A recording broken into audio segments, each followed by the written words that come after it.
everyone, welcome to another episode of Raise Asia. So today's video is recorded in a more secluded and tranquil environment. It's one of my weekend getaways.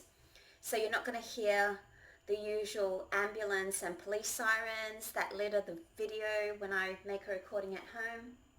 So those of you who do miss those kind of emergency signals, I'm sorry, you're going to have to wait for the next video to hear them. So today's topic is going to be Asian woman breaks your political balls. And this came about, I was inspired by this by commenters. So people who write to me on Quora, and also people who make comments on my YouTube videos, sometimes on my blog. I see the same kind of rebuttals, and so I'm going to address them today just to break it down and show you how stupid they are. Okay, so the first one that I'm going to talk about is you're preaching to the choir. So this one is another line that is indoctrinated by the Western media and parroted by imbeciles who lack the ability to think through a particular thought to its rightful conclusion. So this is why they repeat this line, thinking that they got me, that they're incredibly clever for using preaching to the choir, because that's what they're taught to say. And they'll claim that as a sign of independency, even though that's so cliche. Okay, so let me tell you how I view this. First of all, anybody who even has a following of, say, 10 people, they have that following because those 10 people resonate with what they say, their message. So yeah, that's the choir. Who else are you supposed to preach to? Okay, just to be totally transparent, I'm not someone who believes that I can change a person's mind, and I don't want to. I don't believe any form of proselytization will do the trick.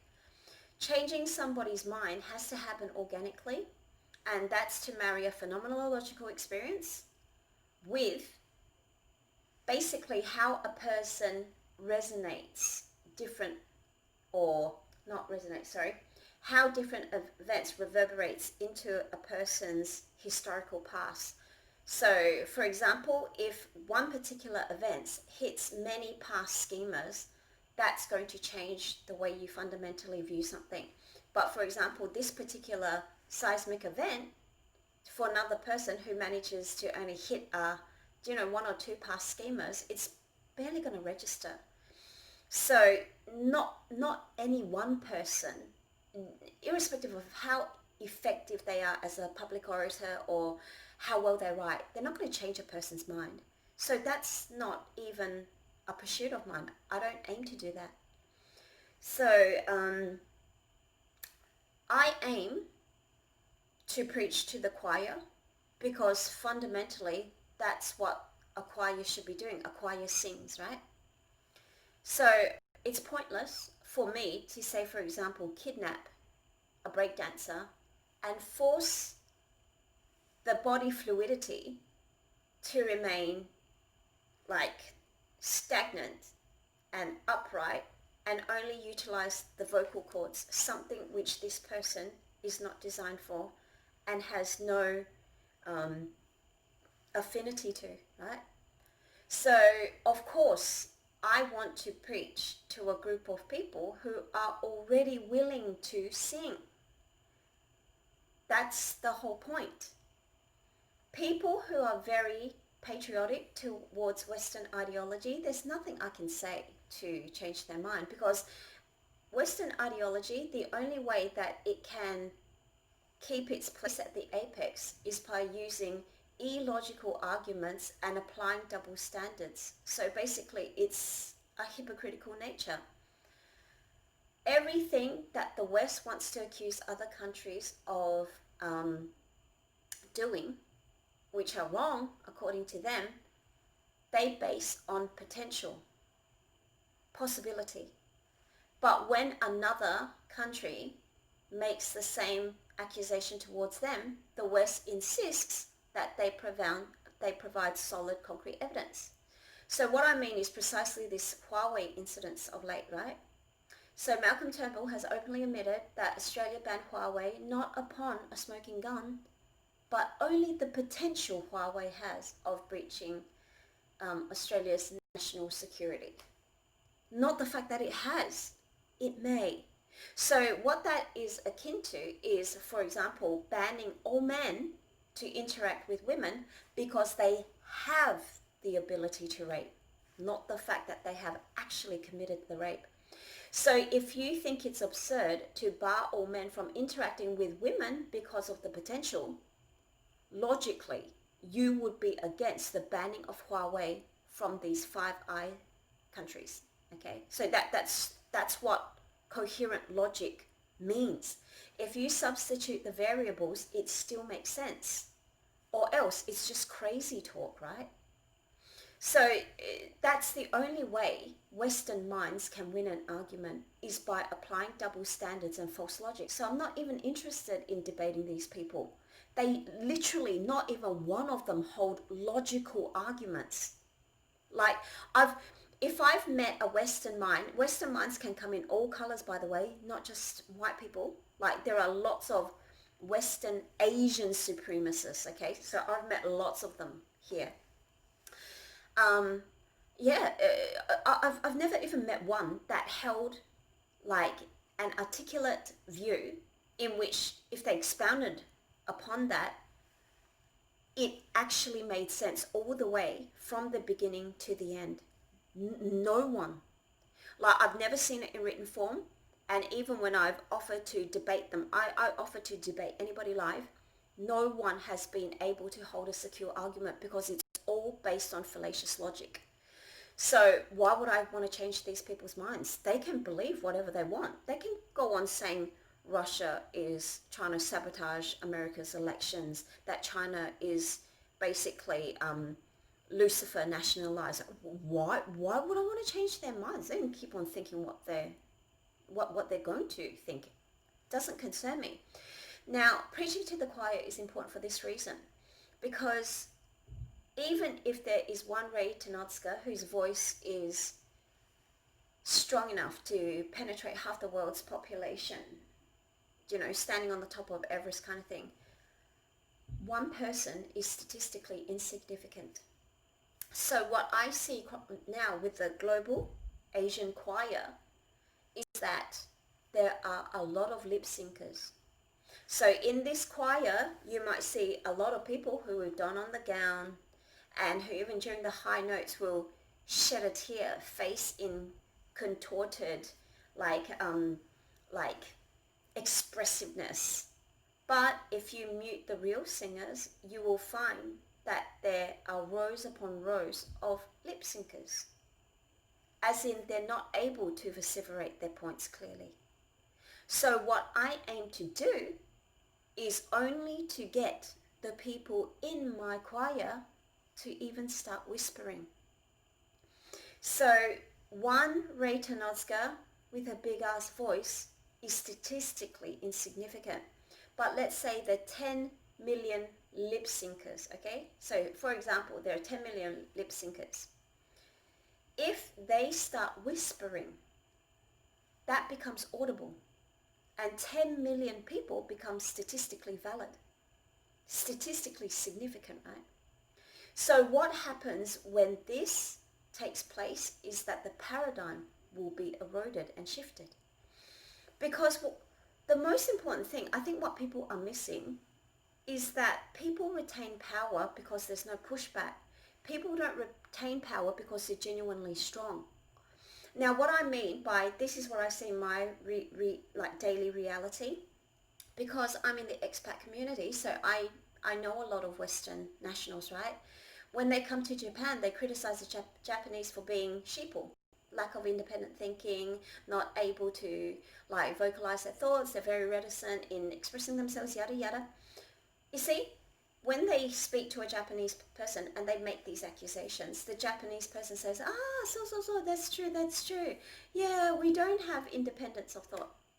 Instead of saying, well, hold up, because of Scalpin 16, from when the Supreme Allied Forces came and conquered conquered, I would kind of use, stationed their butts in Japan after World War II, they actually mandated laws which prevented us from freely expressing what we thought of them. So literally, Nikkei Shimbun, I think it was Asahi Shimbun or Nikkei Shimbun, they literally were suspended from making further publications because one journalist wrote something, even, it wasn't even scathing. It just hinted, it insinuated that the Western powers, mainly the US, basically overstepped its like rule. Like it just went a little bit too far. And this was not even a direct confrontation. It was just a subtle insinuation. So there's no pushback. So this is why the Western nationals feel very vindicated in saying that the Japanese people are like basically thoughtless robots. Like, I'm not saying that this is right or wrong, but I'm just saying that this is the reason why the white model, the white ideology remains at the apex, because whatever it is that they say, the colored people don't make any rebuttals towards that. So what I'm trying to do with this choir, if you would use this analogy, is to get everybody to start whispering. So what I say already accords with their fundamental conclusion or belief. All I'm doing is giving the multitude of arguments that they can use in providing the pushback. It's imperative that we do stand up for ourselves and we do speak up. We don't have to change their minds. Changing the mind is already the wrong stance to take. We need them to know we don't agree with them. Like, I don't know if people can articulate this nuance. We don't want to change their minds. We want them to know we know they're full of shit.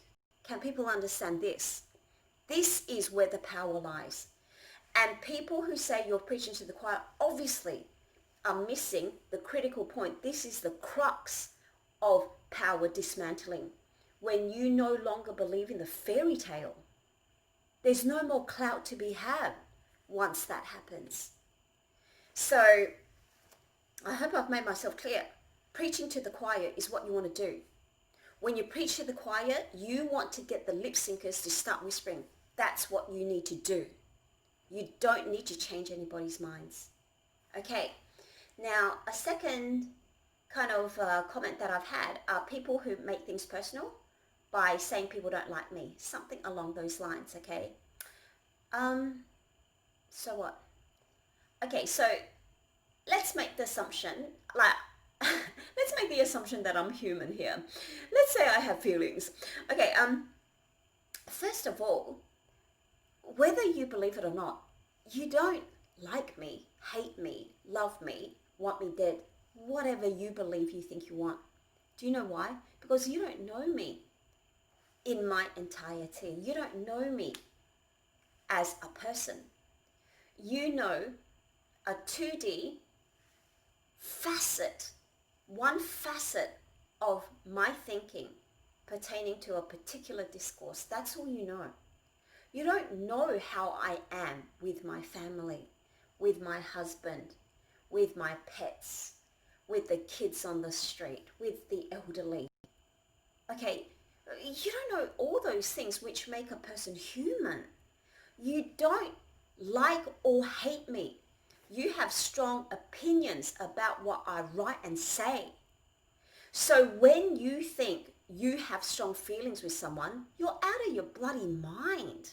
Honestly, you would have to be 10 shades of bloody stupid to think that you have real human like emotions pertaining to this entity that you've never met, that you've never seen, who you only even know the Japanese legalized name. You don't even know her Australian legalized name.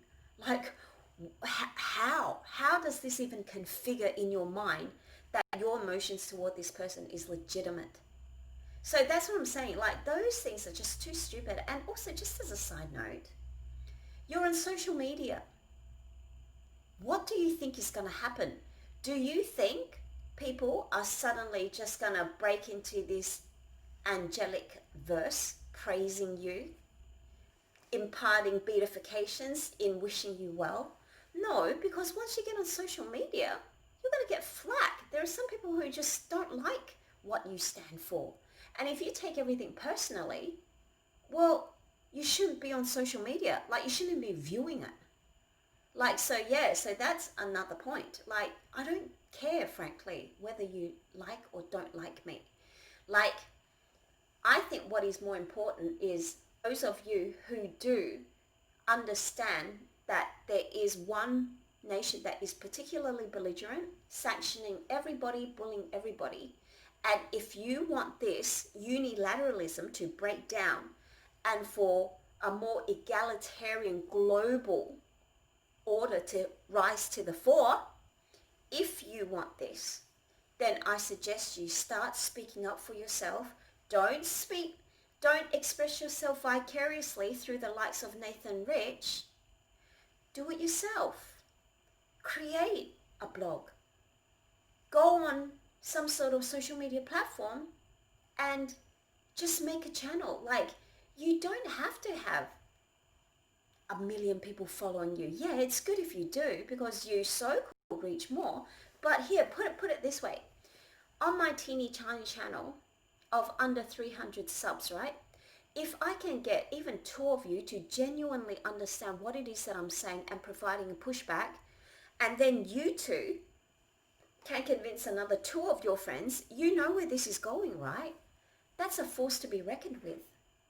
So you don't have to get disheartened by how many people are following you, how many people have viewed you. No, just start sending out the message, and Providence will decide what happens. You don't have to worry too much. Whoever is supposed to cross your path and hear you will. And those who were not destined to know the wonderful person that you are won't. That's the end of it. Like, you don't have to take these things to heart. It's just part of life. It's just part of living. So this last section is not for my dissenters, but for my supporters. So I have read from a few of you writing in and telling me that while you applaud what I do, that you don't personally feel as though you can express yourself well enough to basically have your say in the matter. So this is a perspective that I'd like you to consider.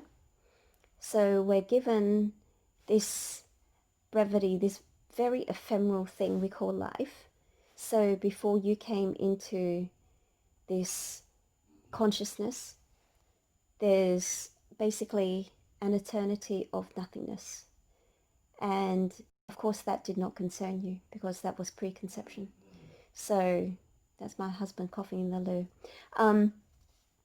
And of course now that since you're here, you would obviously think about the eternity that you will acknowledge, even though you will no longer be aware, in which the void will continue.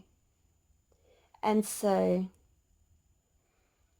our time here is actually very special, even though we're not under this particular divine mandate to have maybe like a higher spiritual purpose, at least not something that we can really substantiate. Like, we can have different interpretations, but still, it's not solid, this thing that we have about our lives having particular meaning. Our 80 something odd years that most of us, or the average, will be given is a brief moment where you're allowed to feel. So the fact that we have feelings which can be parlayed into emotions and interpretation semantics is the point of living. It doesn't have to go beyond that. So when you feel fear in, for example, the negative aspects, the negative range of feelings that you could experience if you engage in doing something public, you're essentially missing out the point of living. Yes, from that dark eternity that awaits all of us, there will no longer be trolls.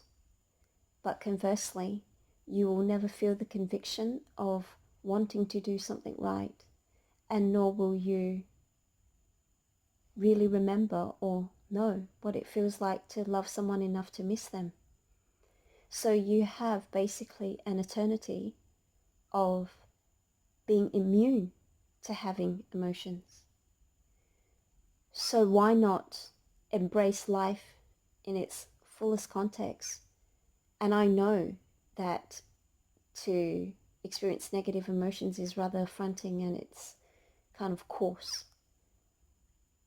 But that's also what makes life beautiful. And I think most of us always at the point of termination will look back, and even if we did have negative emotions at particular points, most of us, I think the great majority, would look back and say this was worth doing. And so instead of thinking that you need to do something perfectly in order to do it, why not just do it because you have the breath? Just do it because you're alive. Like you've got nothing to lose.